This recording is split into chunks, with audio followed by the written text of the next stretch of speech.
নির্বাচনের জোট গঠিত হলেও প্রার্থীদের নিজ নিজ দলের প্রতীকে জাতীয় নির্বাচনে প্রতিদ্বন্দ্বিতা করতে হবে। নির্বাচন কমিশনের এমন সিদ্ধান্তে আপত্তি জানিয়েছে বিএনপি। এই ইস্যুতে কমিশনকে চিঠিও দিয়েছে দলটি।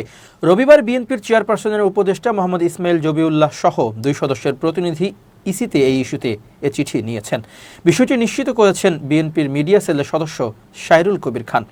রবিবার আগারগাঁওয়ের নির্বাচন ভবনে প্রধান নির্বাচন কমিশনার এএমএম নাসির উদ্দিনের সঙ্গে বিএনপির প্রতিনিধি দলের বৈঠক হয়। বৈঠক শেষে সাংবাদিকদের কাছে দলের অবস্থান তুলে ধরেন বিএনপি চেয়ারপারসনের উপদেষ্টা মোহাম্মদ ইসমাইল জবিউল্লাহ। তিনি বলেন, জোট করলেও ভোট করতে হবে নিজস্ব প্রতীকে।